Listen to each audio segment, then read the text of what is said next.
Thank you. Thank you. Good morning, everyone. Thank you for getting up and coming out on this not so sunny Saturday. But it's great to be here. I came to the last conference back in I don't remember when it was, 2 months ago. And thank you, Marge. And I had such a great time. And when I saw that she was doing this, called her up and was like, hey, I'd like to be able to present. I have a lot of information I want to share with you. And so I am, we have a little extra time, right? I have 45 minutes. I speak fast, so I'm going to apologize because I have so much to share. I want to get it all in. So the quick introduction of me, you see my picture up there with that guy. That's my husband. So we work together.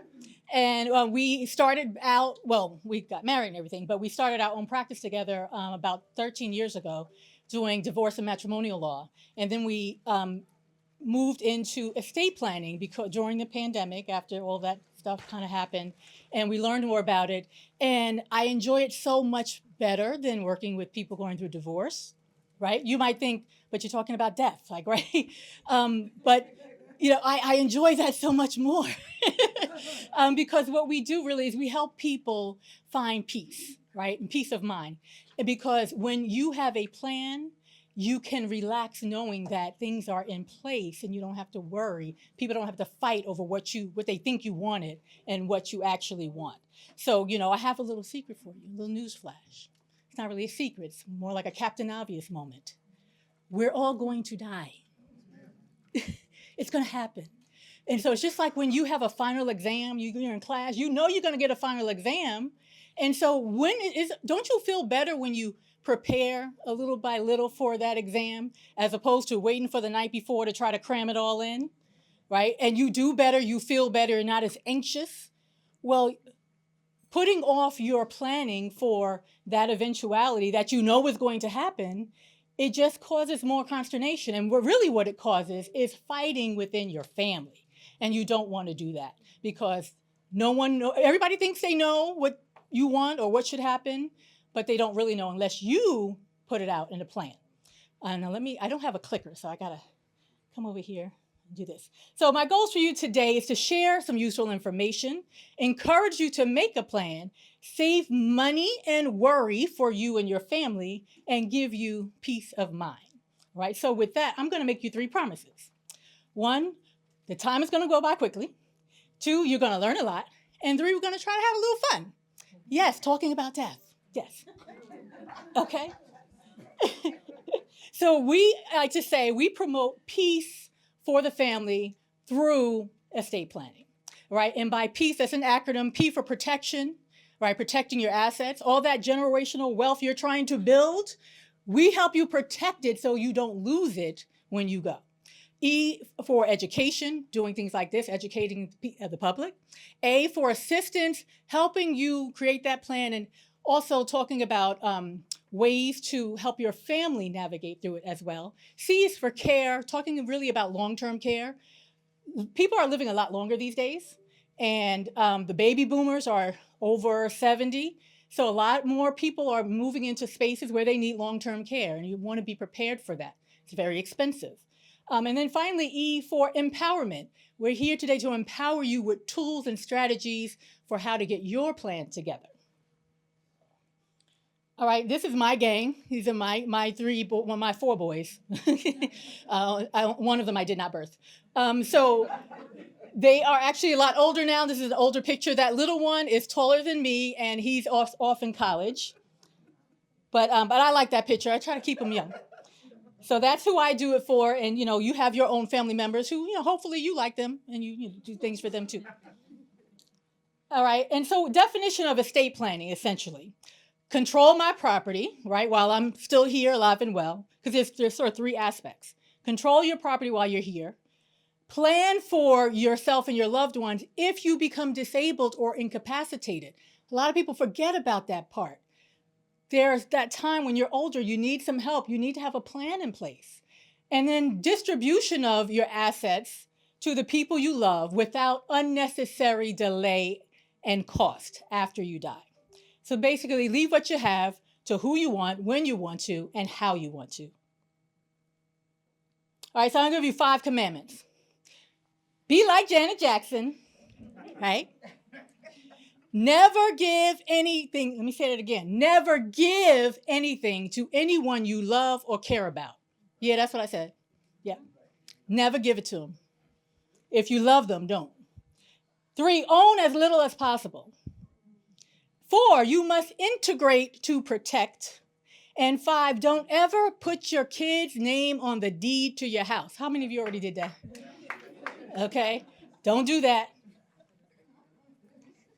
All right, this is my Janet Jackson one. I want to be the one in control, all right? It's all about control, keeping that control. And, people are like, you don't want to control from the grave. Well, hell, I do. I'm a control freak. I got a lot of friends who came here. I'm a control freak, right? Y'all know me, right? So there are ways to control, and I can tell you how to do it, all right? And so these are the 5 components you need to have to maintain control. Yes? I'm going to have to say no, because remember I told you I had a lot to share, and I only have 45 minutes, and now I got less. So if we have room at the end, certainly. But you can always talk to me. I'll be around. Okay. Thank you for asking. But I might answer them all before you even, we'll see. So the essential components of a plan, right? First of all, how many of you already have a plan? Raise your hand. All right, good number of you. Okay, but the rest of you're lying. And you want to know how I know you're lying? Because you do have a plan. You know what plan you have? You have the government's plan, right? Because there has to be a plan in place. So you didn't create your plan, but the government created it for you. So you all have a plan. It might not be the one you want, but that's what you're going to get if you don't do anything about it. All right? So you need a power of attorney. You need your healthcare proxy. You need a living will, right? And we always add a personal care plan with that. A trust, right? And there are different kinds. We're going to get to that. Your last will and testament, and disposition of remains. That's what to do with your body after you're gone, right? Do you want to be cremated? Do you want to be buried? What do you want? You want to be a tree pod? Whatever you want. So we have to know the rules, know your predators, and there are some you probably didn't even think about, and know your options. So let's talk about staying in control during your lifetime. What you need to do that is everyone should have a power of attorney, right? That power of attorney is the legal document that allows someone that you choose to manage your financial and legal affairs, right? Not someone that somebody else chose. You choose that. And it's only good while you're alive. Some people think they have the mistaken belief that that person manages things after they pass. No, it's only good while you're alive. Medical decisions, you need a healthcare proxy for that. So that's the person that's going to speak to the doctors if you can't, whether you're having an operation or whether you're actually in your last days. And it is their job not to substitute their judgment necessarily, but it's to carry out what you told them you wanted. And how do they know what you wanted? That's the living will. The living will is going to tell them, do you want to be on life support? Do you want a ventilator? Do you want dialysis, CPR, medications? Or do you want to say, no, leave me be, let nature take its course, do not resuscitate? So you need to give that instruction so that your person that you choose is carrying out what you want. So when you look at your family members and you choose the one, whatever one that that get on your nerves, right? Give them that decision, because that's a tough decision. But all they have to do is follow your direction. So you want the one that's really going to follow your direction, not the one that's going to be like, no, mama, no, mama, because they're never going to do it. And then you're languishing in a state that you didn't want to be in. So choose the one who will follow directions, not be so emotionally distraught that they won't. And then your disposition of remains agent. That becomes important in a surprising way. So you decide who takes your remains, right? If you don't do it because you got that government plan, right?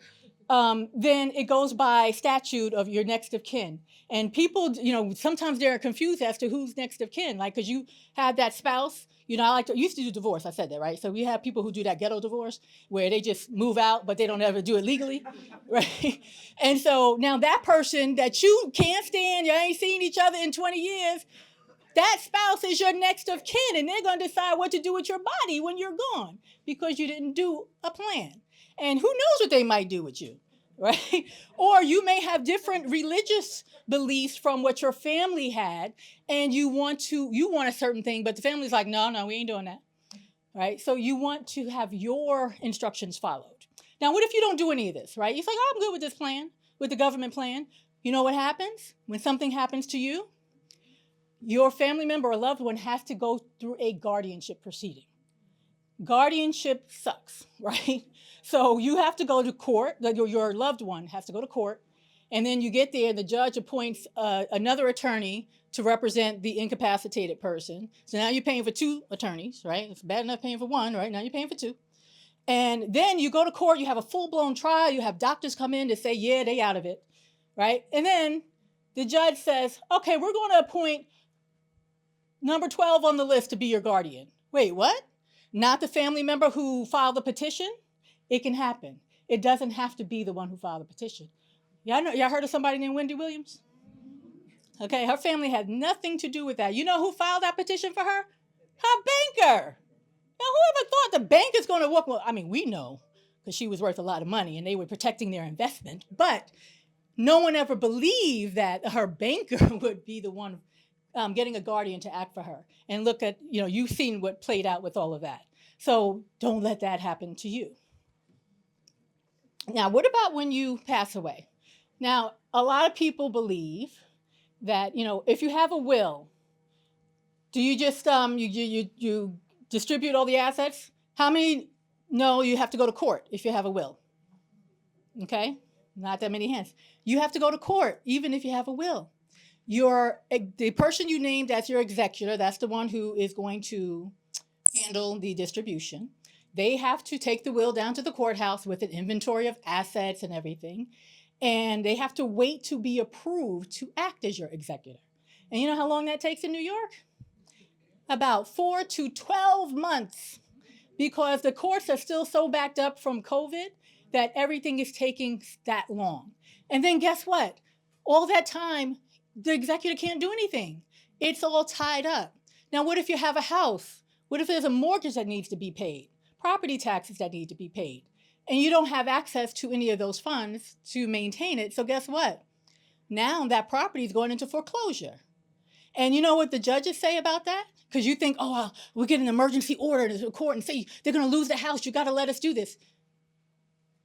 Your failure to plan is not my emergency. Okay? Right? Don't get mad at the judge. Your failure to plan is not that emergency. Okay? So don't think you're going to be saved by the court. You have to put the plans in place ahead of time. So, with the will, right? You have a will. You wait that's to get your letters testamentary so that you can act as executor. Then guess what? You have to wait another 7 months before you can start distributing anything. Why? Because the creditors, they want to make their claim so they can get paid back before you get rid of all the money. So now we're into like a year and a half, almost 2 years before that estate is settled. So it's a lot of time and a lot of money that goes into that. The other thing with probate, that's called probate. When you go through the will process in the courthouse, the court process is probate. So you go to a lawyer to help you with the probate process, or you can do it yourself. But then what happens is they're going to take a percentage of the value of the probate estate. So let's use round numbers. Easily in the boroughs, your house may be worth anywhere from $500,000 to $700,000-$800,000. You got a brownstone in Brooklyn that's over $1 million. But let's keep round numbers. Say it's $1 million. All the other estate things add up $1 million. Probate costs are 3 to 7% of the estate. So let's take the low end. 3% of $1 million is $30,000. All right. Do you want to pay $30,000 to go through probate? And you have to wait, and you have all these other things that happen. And the other thing about probate, guess how, if you have someone that wants to contest the will, you know how easy it is to contest a will? Because all you have to do is, when you file it, they have to send a notice to all the family members. And so if one family member says, I'm not signing that waiver, I'm not doing that, Now it's contested because now you have to take all these other steps to try to move it forward. And so it's just too easy and becomes costly and time consuming. So then, what if you don't have a will? Right? Because you thought you were good with the will. And, if you have a will, that's good. That's, it's better than not, unless you like that government plan, right? But if you don't have a will, you're on the government plan, you're said to have died intestate. So that's intestacy. There is a statute that lists who gets what if you die without a will.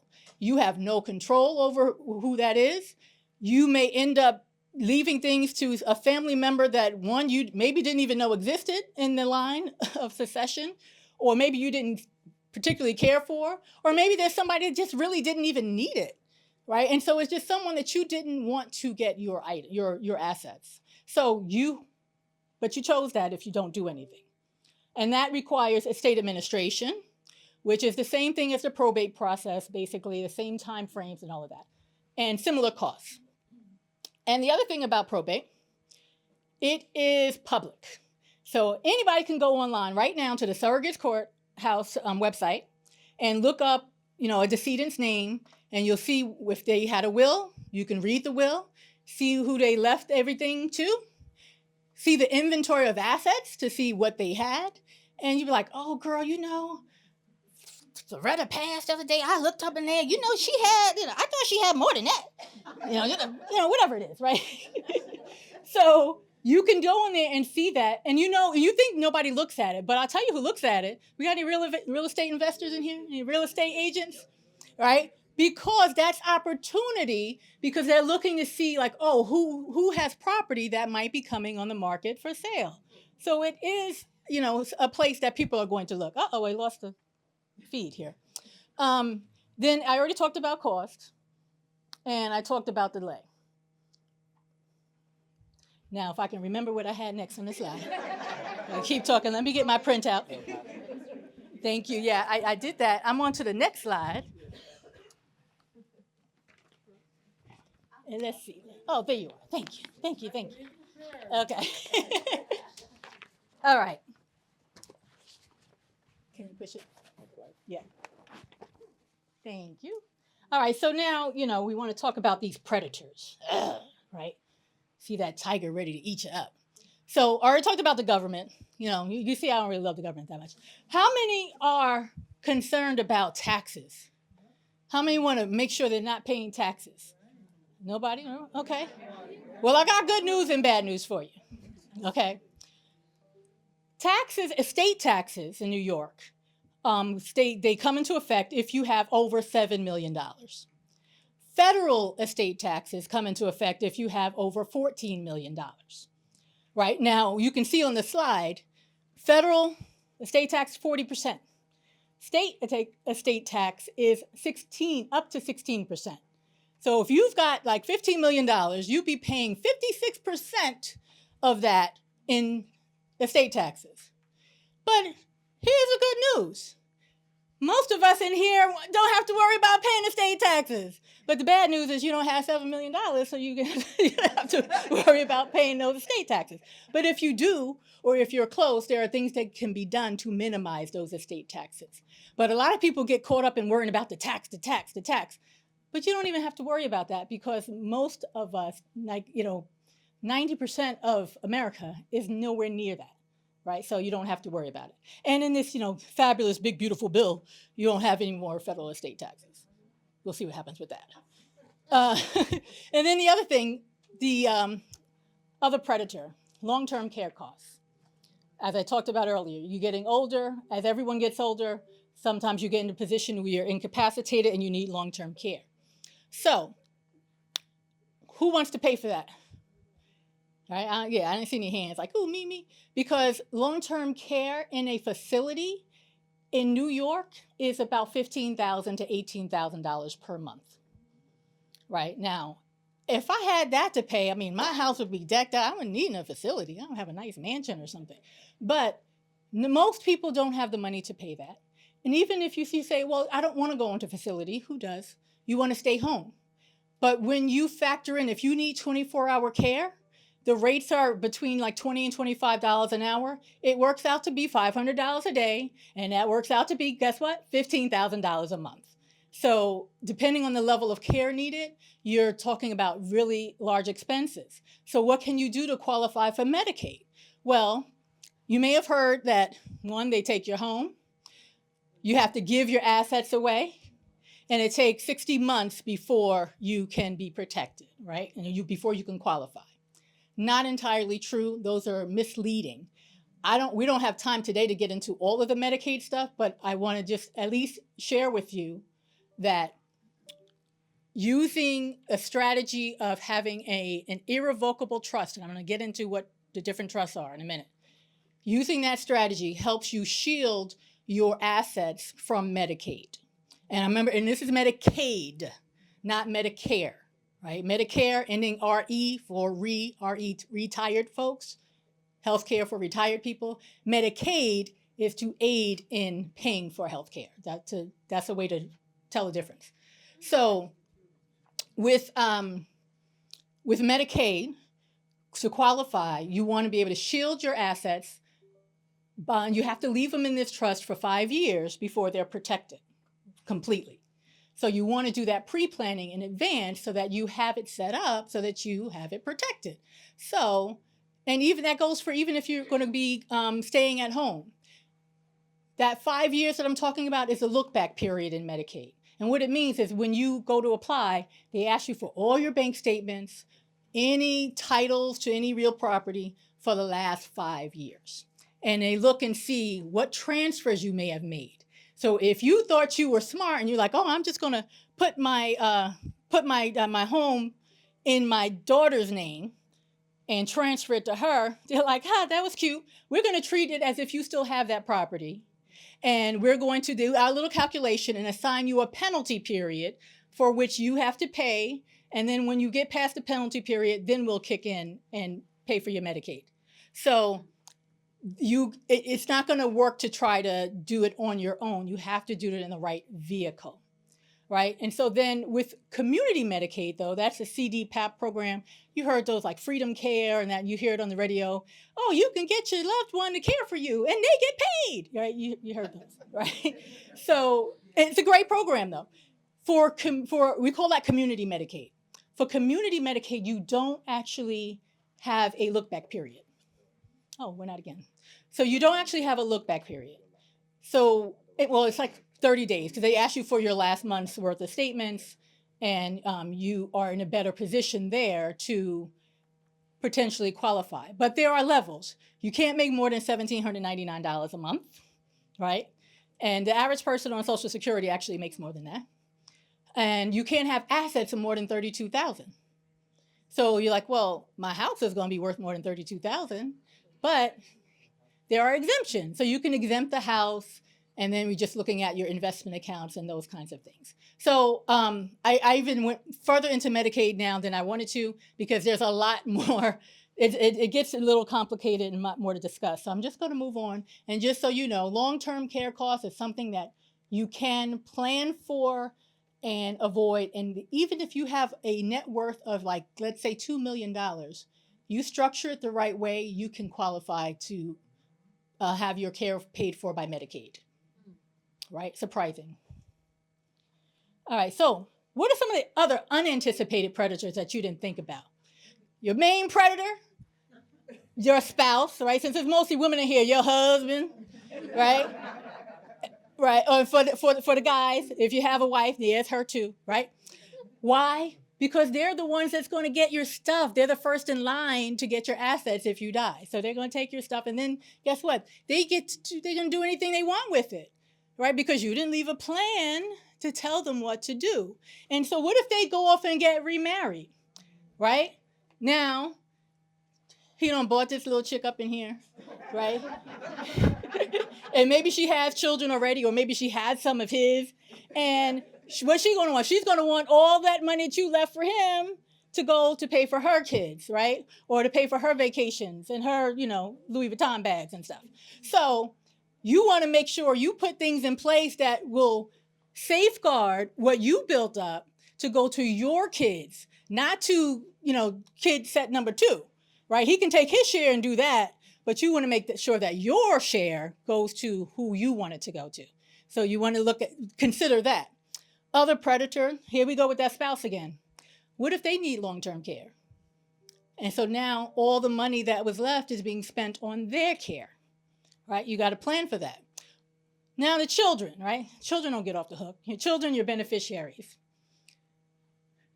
You have that child that just always spending money, don't know how to do it. You give them a nickel, they're gonna spend $5, right? That's the spendthrift one. You have the one who's filing bankruptcy because they just can't get it together.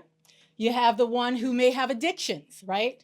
Whether it's drugs, gambling, shopping, right? What do you call the video games, right? So they're sitting there playing video games all day instead of going to work. I get hit a chord, right? Look at that. So those are addictions that will keep, them from managing, stewarding their money, the right way. And then what about a disability, right? Or if you become disabled. And I'll say that addiction, we call that a disability also, because it disables you from, the social norms that you should be following. And then what about divorce, right? Your child gets divorced, and now that, that guy you never liked in the first place, so that girl just you thought she was a gold digger. Well, yeah, she was a gold digger, and now she's about to walk off with all his stuff, right? So you want to guard against that. And then financial aid. People forget about financial aid. Grandma wants grandbabies to go to college. They want them to go to their alma mater.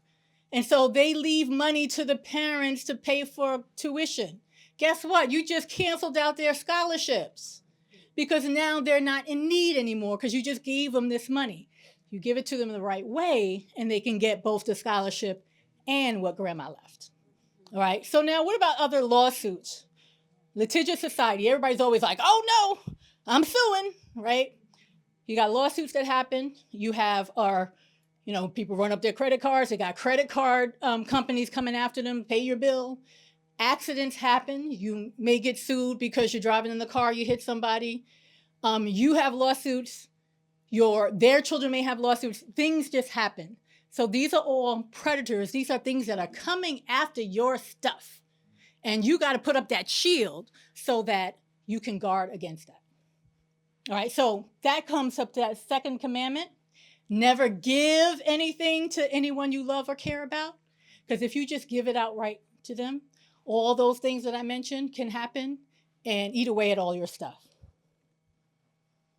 All right, so what are my options, right? Like I've been saying, you can go with the government plan. That's one. You can go with a will plan. If you do a will, you're going to probate, you're going to court. Or you can do a personalized trust plan. All right, so I talked about this briefly already. Estate administration, that's the core process. Fees, time-consuming, public, all of that applies to both a government plan and a will plan, right? So consider a trust, all right? How do you protect with the trust? So there are different types of trust. The main ones we're going to talk about here is the testamentary trust. And all that means is it means you had a will, and in the will you said, I leave this to my children in trust for, right? And so a trust is created at the time of your death for that child or for those beneficiaries. And that's a good thing. So if you have a will plan and do that, that's fine. No shade, right? And then there's the living trust. The living trust is created while you're living, right? So there are two types, revocable and irrevocable. Now, when we talk about the parties to a trust, there's the grantor, that's the one who sets up the trust and funds the trust, puts the money in it. The trustee is the one who manages it. And the beneficiary is the best one. I want to be a beneficiary, right? You benefit from it and use it all up. Like, yeah, make me a trust fund, baby. I'll take it, right? So, two types, revocable, we call that the RLT, revocable living trust. And we also kind of call that like an open box trust. That's why you see the picture of the box there. It's an open box. You put things in that RLT, but you can also take them out anytime. You can be the grantor, the trustee, and the beneficiary, all three. Why would you bother to do that? One major reason, it avoids probate. So if you want to stay out of court, you get a trust. And that's the first level of trust that you can get. The testamentary trust won't do it because that's already created after you're dead. It's created in your will. But the living trust, RLT, you do that, you avoid probate. And when you think about cost, remember I told you probate can cost you like $30,000 on $1 million estate? Your trust for revocable is anywhere from about $3,500 to about $5,000 or $6,000, depending on, married, single, whatever. So is it worth it to, wouldn't you rather pay somewhere around $3,000 or $4,000 than $30,000? Now if you want to come to me and I can handle either side, I'll take whatever you want to give me, right? If you want me to do the 30,000 one, I'll take that too. But it's up to you. I'd like you to save some money. Now the irrevocable trust, that is one that requires a little bit more doing in terms of setting up. It is, by irrevocable, it means once you put your assets in there, you can't take them out, right?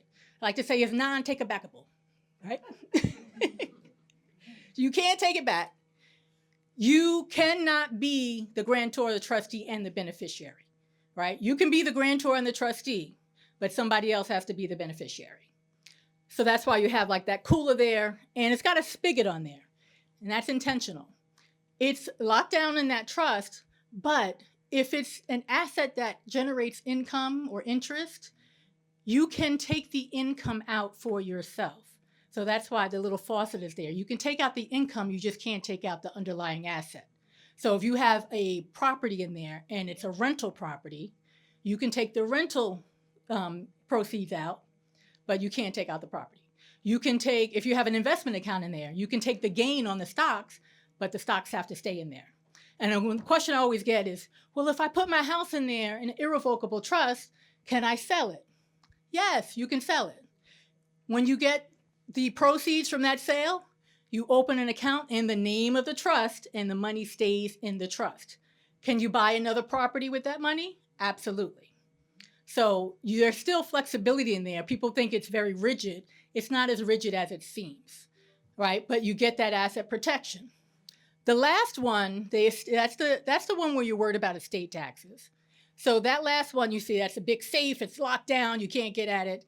That's one where you cannot be the trustee or the beneficiary. You're just the grantor. You create it, you set it over there, it's for your family members. You're trying to protect that generational wealth for generations to come. You can't touch it. That one is usually, that's what you hear about the Rockefeller Trust, that kind of thing. That's what the really wealthy families or those who have that $14 million in assets and they're trying to avoid the estate tax.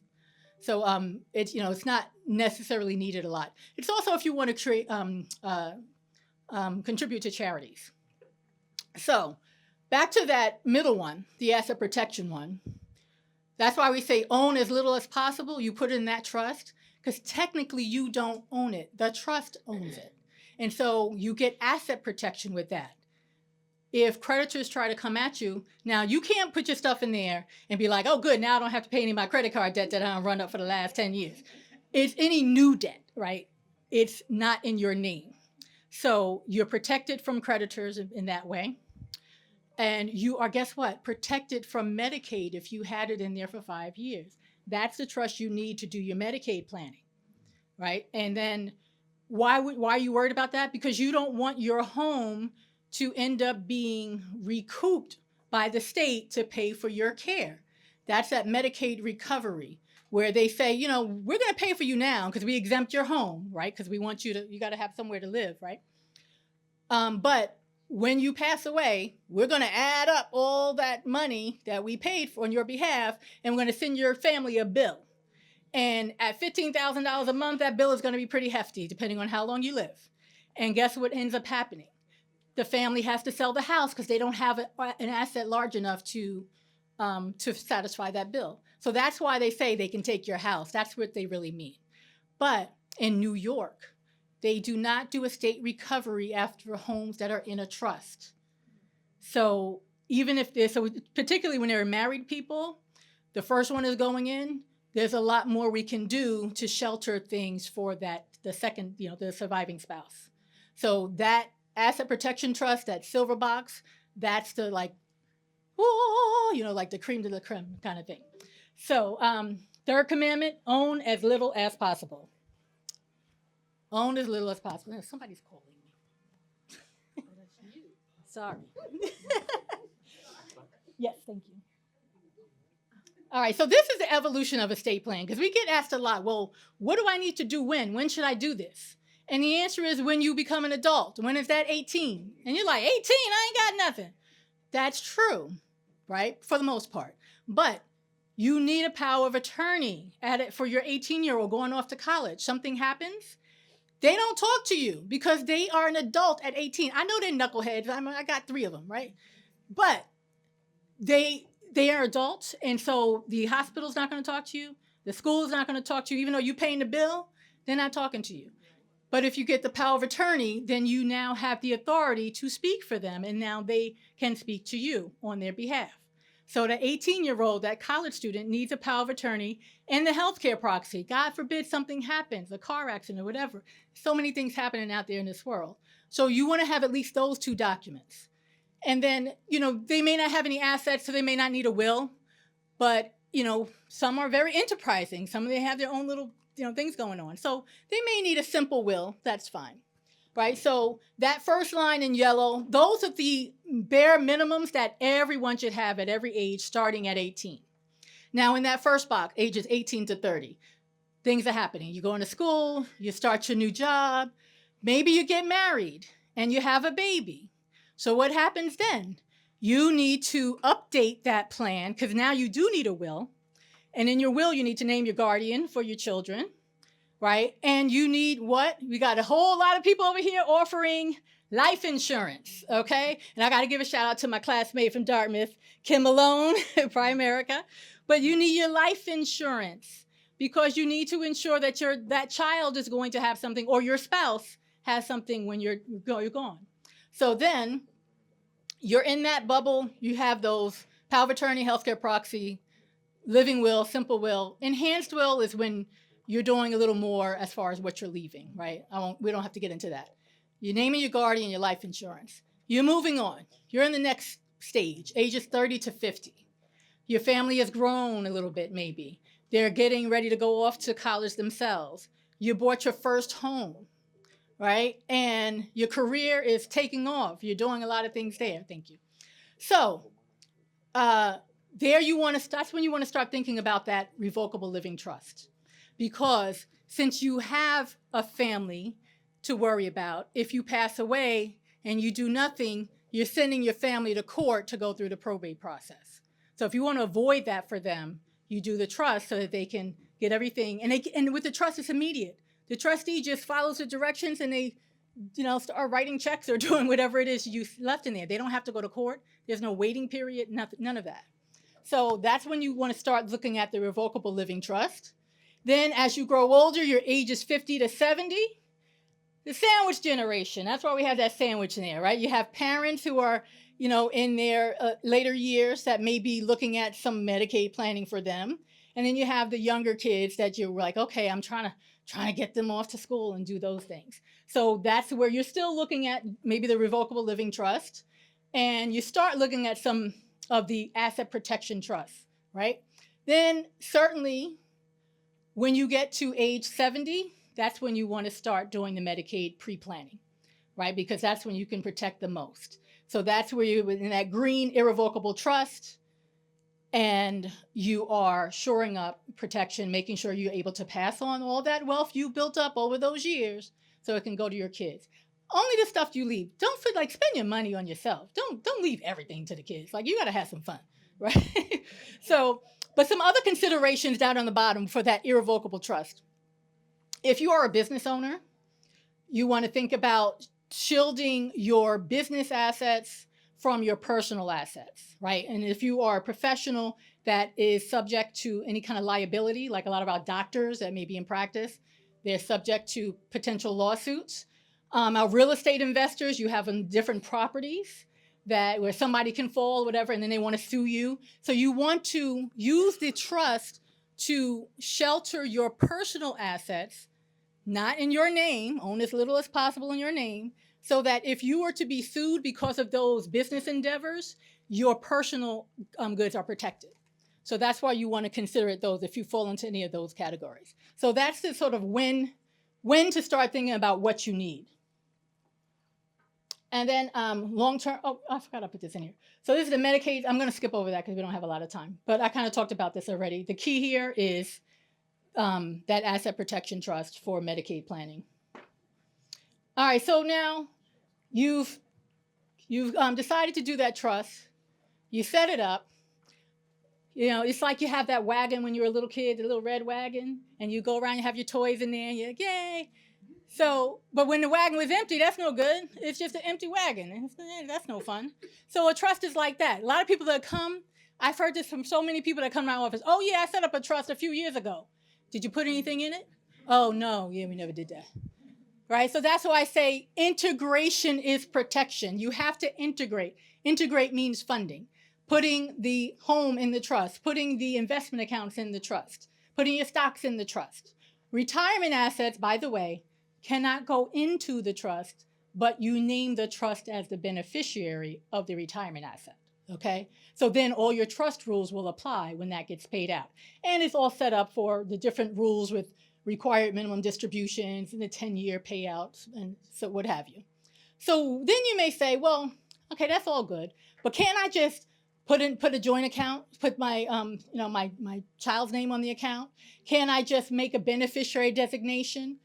Can I do POD, payable on death, transfer on death, in trust for? Yes, you can do all of that. But it doesn't give the added protection to your beneficiary if they should be receiving that when they are a minor, right? Because now you need to have someone managing it for them until they reach the age of majority. Or if they're disabled. This is a big thing. If they're disabled and are receiving government benefits and they receive an inheritance, guess what? They're knocked off the government benefits. And then they have to wait till they use up all that money and then apply again and hope they get back on. So you want to be able to, if you set it up with a trust, then they can get both the inheritance and still keep their benefits. You just have to set it up the right way, right? So then what about putting your name on the deed? Okay, that's because so many people do this and they think that they're doing a good thing. So I'm not mad at you, but you know, I want to educate you so you don't do it. Because this is what happens. One, you put your child's name on your deed, and if the child is subject to any lawsuits or creditors or any problems, then guess who, you know, your house is now part of their problem. And they're going to come after your house. If your child gets divorced, guess whose house is part of the divorce? Yours. And you weren't, just like, I wasn't trying to give you that. I already gave you a wedding gift. Like, no, you're not getting a divorce gift too. So you don't want to do that. And the other thing is step up in basis, capital gains tax.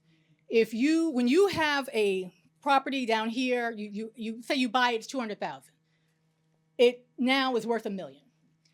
If you put your child's name on that deed when it was worth less, then when they go to sell it after you die, they're paying the gain on all of that, right? $800,000 worth of gain in that example. If they inherit it at the time of your death, they get what's called that step up in basis, and that $1 million valuation that it is worth at that time, that's what they get it at. So then they're not paying any capital gains tax. So if you want to just give a gift to Uncle Sam and you Big Willie like that, then go ahead, put your kid's name on it. But it's better keep your money. Don't give it to the government. I don't like giving money to the government. It makes me mad. So that's the fifth commandment. And I'm almost finished. I just want to say you're all rich, right? Everybody say, oh, estate plan is for the rich, right? Anybody want to retire? You got retirement assets? You have relatives? Right, that's your R. You have investment accounts. You have a bank account, savings account. You have an interest in a business, anything like that? That's your I. C, you got children. Maybe you don't have children, but you want some control. Control, right? That's your C. H, you got a house. You have health issues, or maybe you might have health issues. That's your H. So guess what? You're all rich. Congratulations.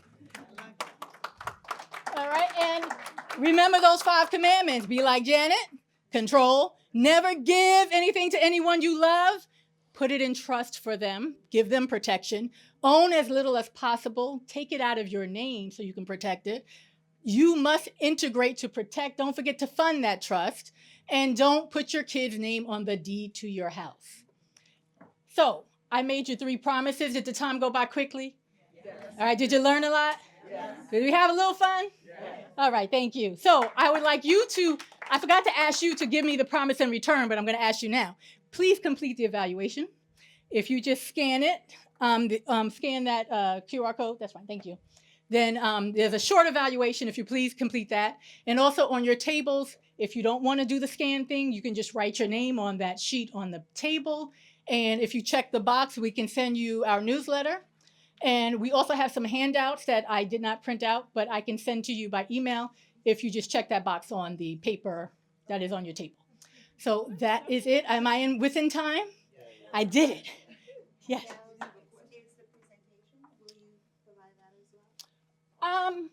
I don't usually. I'll think about it. I'll think about it. Maybe. I have to ask my partner. But you know, he does what I say. So I'm just that's just a scapegoat. But I'll send it to you. But you have to fill out the evaluation. That's the trade-off. Okay. All right. Yes. Somebody had a question. Do I have time for a question? 2 minutes. Okay. Question. I told you I was going to answer that question. All right. Any other questions that I didn't get to, that I didn't answer? Yes. So with the trust, you said don't put the house. What about your vehicles or all of that? Does that go in the trust? It does. So actually, we do what's called an assignment of personal property into the trust. Because furnishings, jewelry, all that, they usually don't have a title in the trust, but we assign it to the trust. But a word about vehicles. Vehicles, you don't want, it has a title, obviously. You don't want to put it in your trust with your other stuff because your vehicle is a moving liability. And if you get into an accident and they sue you, then everything that's in that trust with that vehicle is up for grabs.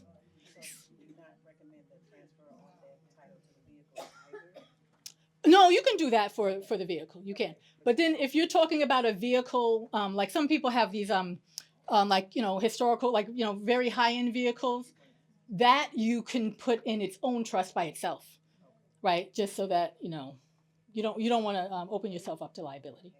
Mm-hmm. Can you put your home in a trust if you still have a mortgage on it? Yes, you can. Yes, you can put it in, if you have a mortgage, as long as you're still going to live in it or have the right to live in it, you can do that. What you cannot do is, or what banks will not do is, if you are trying to buy a home with a mortgage and you're telling them that you want to put it in an irrevocable trust, they won't give you the loan because they want a person attached. But they will give you a loan if it's a revocable trust. It's just the irrevocable one that they won't do it. But there was something else you tricking me. You said the mortgage you can put in something else I wanted to say, but I can't remember now. Yeah. Does this apply to anything that you own internationally? Can you put them? You can, but you have to consult with an attorney in that jurisdiction to see if they would even recognize it, because every country is going to have their different rules. Mm-hmm. I did run across that with getting a reverse mortgage on a house in a trust. Mm-hmm. Wells Fargo. They did it? Did one.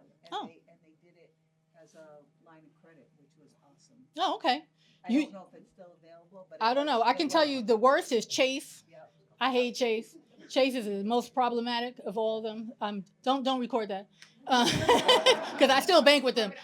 Take all my money. All right. Thank you so much. Thank you, Ms. Neva. And I'm around for the rest of the day if you have any questions.